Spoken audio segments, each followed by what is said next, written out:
Bienvenue à toutes et à tous et bonsoir. Karim Wade et Khalifa Sall réhabilité. Macky Sall demande au ministre de la Justice d'examiner dans les meilleurs délais le schéma adéquat pour l'amnistie de personnes ayant perdu leur droit de vote sur l'espace public. Les langues se délient. Beaucoup pensent que le pouvoir essaie d'affaiblir le poids électoral de l'opposition en direction des élections présidentielles de 2024. Le dernier cité, Ousmane Sonko, c'est pourquoi le juriste spécialiste de droit comparé évoque lui une stratégie de pure opportunité politique mise en place par le gouvernement du Sénégal. Le docteur Ambaye Cissé joint au téléphone par Toher Fall. En fait, moi, j'apprécie le projet de la loi d'amnistie à l'endroit du président de la conférence des leaders de la coalition Yewwi Askan Wi, à savoir M. Khalifa Sall, et l'ancien ministre du régime de PDS, Karim Wade, comme une stratégie de pure opportunité politique. Parce que souvenez-vous, à l'époque, le juge n'avait pas appliqué les dispositions pertinentes de l'article 34 du Code pénal qui devait leur soustraire leurs droits civiques et politiques. Donc, nonobstant leur condamnation, l'une pour enrichissement illicite, l'autre pour escroquerie, faux usage de faux, ils gardaient toujours leurs droits civiques et politiques. Maintenant, par des stratégies de pure opportunité politique, le régime en place avait modifié la loi sur le code électoral en y insérant les dispositions de l'article L30 et L31 qui va leur déchoir leur qualité d'électeur. Cette loi d'amnistie est toujours une stratégie pour lâcher une bombe au sein, en tout cas, de l'opposition. Parce que l'opposition, actuellement, en tant que telle, on y constate la prolifération des candidats à leur sein. Le président Ousmane Sonko a déclaré sa candidature. Déthié Fall également a déclaré sa candidature. Maintenant, le fait de multiplier les candidats à tort et à travers, est-ce que ça va arranger ces candidats potentiels? Je ne pense pas. Et quelle serait la meilleure formule pour ces deux figures de l'opposition condamnées avant d'être graciées par le président de la République, Macky Sall? N'y aurait-il pas été plus judicieux de passer par la révision du code électoral dont certaines de ces dispositions prévoient des sanctions supplémentaires contre des personnalités politiques condamnées dans leur conflit avec la loi? La réponse du docteur Ambaye Cissé. Je pense que la stratégie la plus simple et la plus sincère politiquement, c'est d'introduire une loi au niveau de l'Assemblée nationale afin de modifier les dispositions pertinentes de l'article L29 et L30 afin de redonner le sieur Khalifa Sall et Karim Wade leur droit d'électeur. Parce que ce qui les manque actuellement, c'est d'être électeur. Et que le fait de ne pas être électeur, ça déchire votre candidature. Donc, à l'époque, la stratégie que le régime avait prise, il doit avoir le culot, en tout cas, de prendre cette même stratégie et de s'appesantir uniquement sur le code électoral. Une loi d'amnistie, c'est juste une loi qui va créer des problèmes ou bien des manœuvres politiques au sein de l'opposition. Je pense que le président de la République souhaite, en tout cas, pour glorifier les candidats, afin de diminuer le corps électoral des candidats potentiels comme le sieur Ousmane Sonko. De l'année scolaire 2022-2023, l'école ouvre ses portes dans une semaine en plein hivernage par-dessus tout et plusieurs établissements sont aujourd'hui occupés par les eaux ou par des victimes des inondations. Cela appelle une autre manière de voir les préparatifs pour l'ouverture des classes en prenant en compte les changements climatiques et leurs effets sur l'école sénégalaise. Ce sont là les propos du tout nouveau ministre de l'Éducation nationale, Cheikhou Oumar Anne, en marge d'une cérémonie de lancement des discussions sur les stratégies de management et de performance des établissements scolaires. Voici ses explications. Cette année, nous avons constaté qu'il y a beaucoup d'écoles qui sont dans les eaux parce que vous avez vu les eaux pluviales, comment elles sont nombreuses. Et nous avons constaté que c'est lié aussi au changement climatique. Et ce changement climatique doit nous permettre de revoir une autre méthode. On a fermé les écoles avant l'hivernage. Et quand on retourne, on constate que l'hiver a déjà passé. Donc nous n'allons plus attendre jusqu'à l'ouverture pour prévoir les inondations. Il y a beaucoup d'actions qu'on doit mener autour de cette question-là. Et nous avons constaté qu'il y a beaucoup d'établissements qui faisaient des cours de vacances pour préparer les élèves pour la prochaine rentrée. Et je pense que durant les inondations, nous, les acteurs, sans compter les élèves, nous devons voir comment entretenir une discussion avec les gens qui sont à côté des établissements, comme le font beaucoup de pays, afin qu'on puisse savoir comment aider les établissements en cas d'inondation. Mais on ne doit pas laisser les établissements comme ça avec l'eau. On doit voir les efforts qu'on doit faire. Ce sont aussi des réflexions qu'on doit dire. Et donc, on doit aussi tenir compte du changement climatique par rapport au programme qu'on enseigne aux enfants, afin qu'ils puissent comprendre qu'avec le changement climatique, comment ils doivent s'y être et comment utiliser l'eau pluviale, comment éviter les postes électriques, les habits à porter, comment manger, comment coucher, quel genre d'économie qu'on doit faire. Et je pense que ça mérite d'être revu partout dans le monde. Justement, autant de questions qui mettent en péril le concept Ubbi Tey Jàng Tey. Entendez par là le démarrage effectif des enseignements dès l'ouverture des classes. Difficile de respecter ce concept cette année pour cause le cadre unitaire des syndicats d'enseignants du moyen et du secondaire pointe du doigt plusieurs promesses non tenues par le gouvernement du Sénégal malgré les accords signés en fin d'année dernière. Son secrétaire général national, Abdoulaye Mbow, que nous écoutons au micro de Dakaractu.com.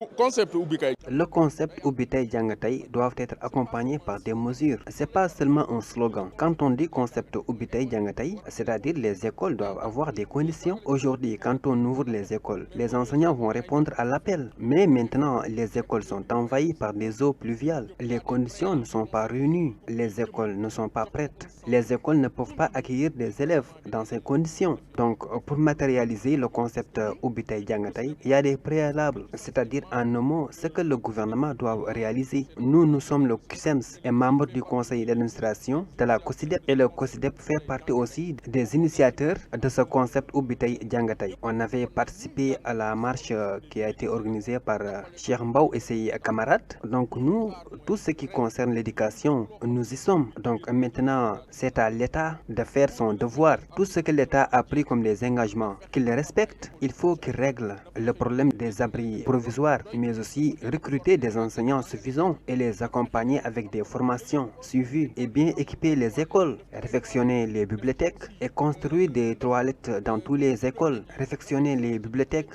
avec des nouveaux ouvrages. Je l'avais dit, l'environnement scolaire, c'est un étrange de qualité. Donc, il faut créer les conditions. L'enseignant est le premier étrange de qualité qu'il faut former.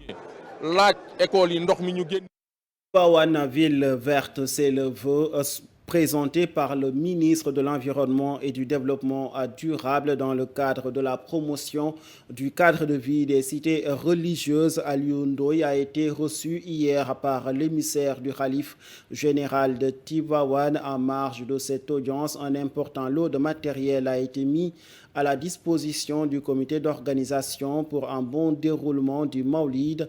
Le ministre que nous écoutons au micro de Mourchid FM. Tradition que j'ai voulu respecter du ministère de l'Environnement et du Développement durable avec donc mes collaborateurs, le secrétaire général du ministère, le directeur de cabinet, l'ensemble des directeurs qui sont là, certains qui sont en train en tout cas d'apporter leur soutien depuis un moment, avec les citernes d'eau, etc.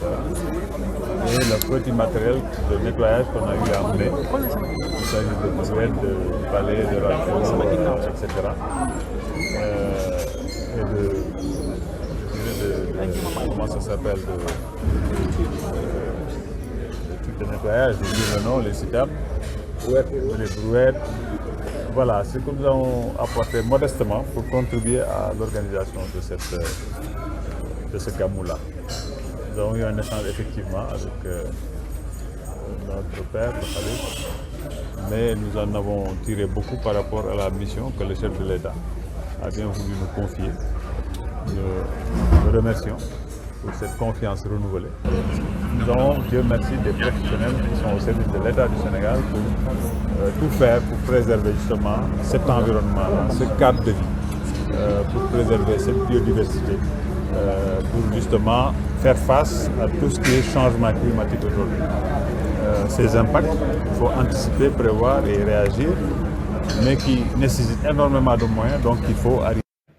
Toutes nos excuses pour la qualité sonore de cet événement. Tivaouane, toujours, nous restons. Les conducteurs de Jakarta crient leur désaccord après la mesure prise par la municipalité d'interdire la circulation des taxis-motos dans la ville sainte. Ils appellent justement conducteurs et usagers de Jakarta, appellent le maire de Tivaouane, Demba Diop Sy, à revoir cette mesure jugée très sévère et mettant en péril le travail de nombreux soutiens de famille en direction du Maoulid. Leurs propos sont recueillis par Pape Alassane Diop. Monsieur le maire.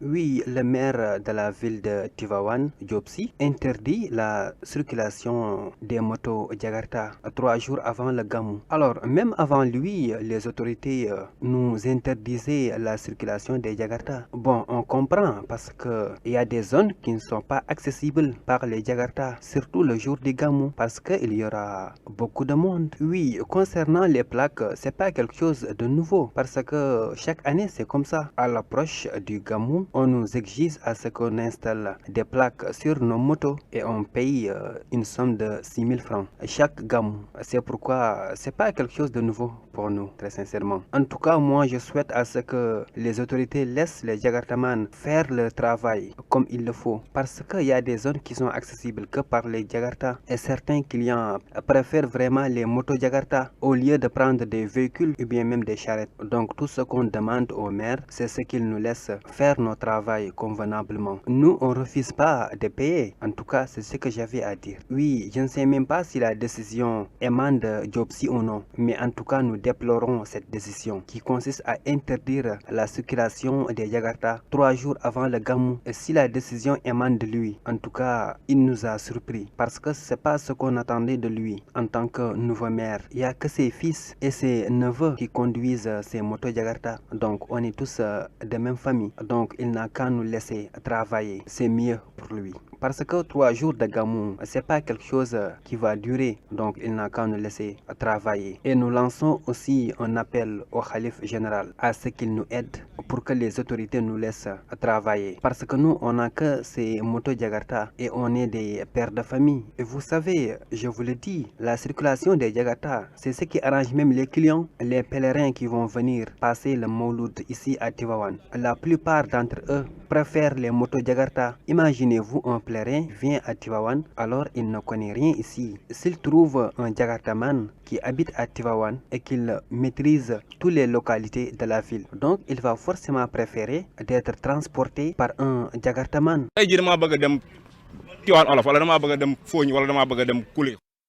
Suspendu ces mouvements d'humeur depuis la signature des accords du 10 mai, la Fédération des syndicats de la santé décide de reprendre la lutte en cause. Plusieurs points de leur plateforme revendicative jusqu'ici restés en suspens. Les explications de son porte-parole, Cheikh Seck Aties, au micro de notre correspondant Ibouba. Est-ce qu'il y a deux types de Sénégalais? Au moment où eux, on leur donne des véhicules de fonction, on leur donne du carburant, ils ont leur fonds commun. Nous, nous avons des salaires de misère. On laisse nos épouses ou nos maris. On vient travailler dans des structures, on passe la nuit. Et vous opérez plus de 300 malades, vous n'avez pas de problème. Vous faites une toute petite erreur, le procureur vous envoie en prison. Nous, les gars là, pour qu'on nous traite ainsi. Il faut que cela s'arrête et qu'on apprenne à respecter les agents de la santé. On ne peut pas avoir de résultats tant que les agents de santé ne seront pas respectés. Et c'est le véritable problème actuellement dans notre système de santé. On a dit tout à l'heure aussi l'application du statut du personnel. Mais c'est signé depuis quelle année? Je pense 2016. 2016. Vous votez des lois, vous signez des décrets, on ne l'applique pas. Et ça dérègle le système socio-sanitaire. Pourquoi ça dérègle le système socio-sanitaire? Parce que tout simplement, le statut n'est pas le même. Il y a des fonctionnaires, il y a des contractuels, il y a des militaires, il y a des agents qui viennent des collectivités locales dans une même structure. C'est pas bon. Tout le monde doit appartenir et avoir le même statut. C'est ça qui règle le problème. Et ça permettra la mobilité des agents. Aujourd'hui, je suis à Thiès. Demain, je veux rentrer sur Dakar. J'aurai la possibilité d'être affecté, comme on l'a fait au niveau des collectivités territoriales. La Fédération des syndicats de la santé qui n'a pas manqué aussi de revenir sur la situation de l'hôpital Le Dantec. Cette rencontre à Thiès a permis en tout cas d'évaluer l'avancement des négociations après avoir bouclé 72 heures de grève largement suivies sur l'ensemble du territoire national. La Fédération des syndicats de santé qui compte poursuivre cette grève avec 48 heures de cessation d'activité à compter de lundi, suivant les explications de Chersek. À ce blocage, nous, au niveau de la Fédération des syndicats de la santé, nous avons décidé, en tout cas en ce qui nous concerne, de continuer la lutte. C'est pour ces raisons que le lundi, Inch'Allah, 3 et le mardi 4, nous allons observer 48 heures de grève. On avait prévu de faire 112 heures, mais vous savez, il y a l'approche du Gamou. Donc c'est pour ces raisons que nous avons jugé et pensé de faire ça en 48 heures. Mais c'est sûr qu'après le Gamou, je dis que nous prendrons en tout cas toutes nos responsabilités. Et si l'État ne recule pas, nous n'allons pas du tout reculer. En plus de ça, il y a la rétention d'informations qui continue. Donc, nous allons assurer les urgences, mais considérer que cette lutte-là ne fait que commencer.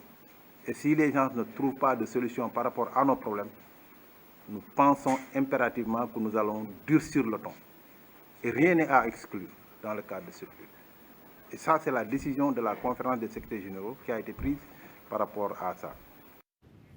La situation économique nationale, on en parle, la hausse des prix à la consommation hante le sommet de nombreuses familles sénégalaises. C'est pourquoi au marché de Tilène, les ménagères éprouvent beaucoup de difficultés pour manger qualité au moment où les vendeurs sont dans le dur pour écouler de la marchandise.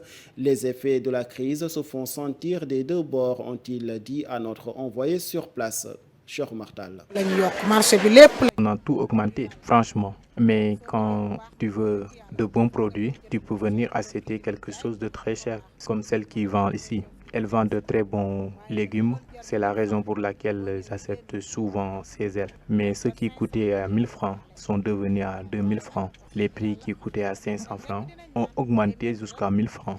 Et franchement, on ne sent pas les efforts. On aurait bien aimé que les prix diminuent considérablement, surtout les légumes qu'on cultive ici chez nous. S'ils parvenaient à diminuer les prix, ça serait très bien, parce que les chefs de famille sont vraiment trop fatigués. Même avec 5000 francs, tu ne parviens pas à avoir un bon repas. Nous demandons qu'on diminue tout. Tout est cher, rien n'est facile ici. Le prix du sel était le moins cher et maintenant c'est devenu cher. Rien n'est facile et c'est trop dur et nous demandons qu'ils diminuent les prix. Nous qui revendons les légumes, c'est ce même sentiment qu'on partage. On est les plus fatigués. On se lève à 4 heures du matin et on trouve plus de douleur que de bonheur dans le travail. Nous n'avons pas d'autre solution. C'est la raison pour laquelle on tient jusqu'à présent. Parce qu'on ne peut pas arrêter sans rien faire. Et quoi qu'on puisse dire, on trouve de quoi donner à nos enfants. C'est uniquement ça qui nous laisse ici. Mais c'est véritablement partagé à l'égard de tous.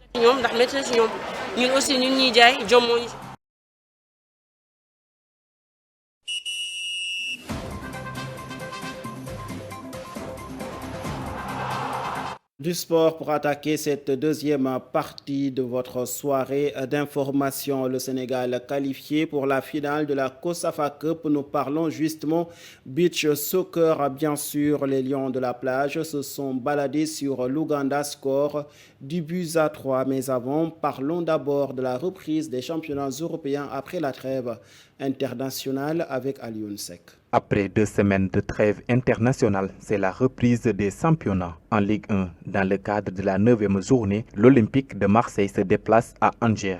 Les Phocéens ont réalisé un parcours quasi irréprochable jusqu'à la réception de Rennes lors de la dernière journée et ont concédé le nul. Ils espèrent se relancer contre Angers et qui reste sur 2 succès consécutifs. Le coup d'envoi de cette unique rencontre est programmé à 19h. En Liga, l'Athletic Bilbao reçoit Almeria ce vendredi soir à 19h pour le compte de la 7e journée de Liga. Après un bon début de saison, Bilbao occupe actuellement la 4e place au classement avec 13 points. De son côté, Almeria est classé 16e du championnat avec 4 points. Les hommes d'Ernesto Valverde ont l'opportunité de poursuivre leur bonne dynamique devant leur public. Le Bayern Munich reçoit le Bayern Leverkusen pour le compte de la 8e journée. Actuellement 5e au classement, les Bavarois sont dans le dur en ce début de saison et restent sur une série de 4 matchs sans victoire. De son côté, le Bayern Leverkusen a besoin de points actuels 15e avec 5 points. Il espère glaner des points précieux face à l'ogre allemand. Nous parlons à présent de beach soccer. L'équipe nationale du Sénégal de beach soccer s'est qualifiée en finale de la Coupe Kosofa 2022 en remportant la première demi-finale face à l'Ouganda. Les Lions se sont très largement imposés sur le score de 10-3 et continuent de dicter leur suprématie au South Beach Arena. Invité pour la première fois à disputer cette compétition, le Sénégal est la première équipe qualifiée pour la finale. De ce, les Lions connaîtront leur futur adversaire qui entre le Mozambique ou l'Égypte. Notons que les 4 demi-finalistes de cette 3e édition sont qualifiés pour la CAN 2022 qui démarre le 21 octobre prochain. Acte de l'édition de ce soir, la page internationale. Que s'est-il passé au Burkina Faso? Des tirs ont été entendus et plusieurs militaires déployés à Ouagadougou aux abords du quartier présidentiel. En revanche, la tension monte entre la Russie et l'Ukraine après la reconnaissance par Moscou de l'indépendance de 4 régions situées dans l'est de l'Ukraine. Nous démarrons l'actualité internationale au Burkina Faso, des tirs entendus et des militaires déployés à Ouagadougou. Dans la capitale burkinabé Ouagadougou, des tirs ont été entendus ce vendredi 30 septembre tôt dans la matinée. Selon des sources sécuritaires et des témoins, ces coups de feu ont eu lieu dans le quartier ministériel et dans le camp militaire de Babassi. Les premiers coups de feu sont partis de la zone ministérielle de Ouagadougou 2000 dans la zone située entre l'ambassade des États-Unis et le palais des sports de Ouaga 2000. Le président Paul-Henri Damiba y était, mais il aurait été exfiltré par sa garde. La primature, la radio-télévision du Burkina Faso et le rond-point des Nations Unies sont quadrillés. Toute circulation y est interdite. Ensuite, au Madagascar, l'avortement reste un crime, même pour raison médicale. Une vingtaine de pays dans le monde interdisent encore strictement l'interruption volontaire de grossesse, même dans les cas les plus extrêmes, viol, inceste ou même en danger de la vie de la mère. Au Madagascar, les femmes et les praticiens encourent entre 6 mois et 10 ans d'emprisonnement, un héritage du code nobélirounien de 1810. Depuis 2017, des associations se battent pour dépénaliser l'interruption thérapeutique de grossesse. Les parlementaires invoquent des raisons culturelles et religieuses pour justifier leur volonté de ne pas étudier le projet de loi. Nous terminons cette page internationale en Ukraine. La tension monte après l'annonce par Moscou de l'annexion de 4 régions. Ce vendredi 30 septembre, le Kremlin organise une grande cérémonie à Moscou lors de laquelle Vladimir Poutine a officialisé en grande pompe le rattachement à la Russie des 4 régions de l'est de l'Ukraine, Kherson, Zaporizhia, Donetsk et Luhansk. Alors que l'inquiétude monte sur les conséquences qu'implique cet acte d'annexion inédite de la part d'une grande puissance membre du Conseil de sécurité des Nations Unies. À Kiev, les responsables et l'opinion n'hésitent plus à évoquer le risque de recours à l'armée nucléaire de la part de Moscou. C'est tout pour l'actualité internationale. C'était Mariam Tine pour la page internationale. C'est tout aussi, mesdames, messieurs, pour ce rendez-vous d'information. Merci de l'avoir suivi et bonne suite de programmes sur nos antennes.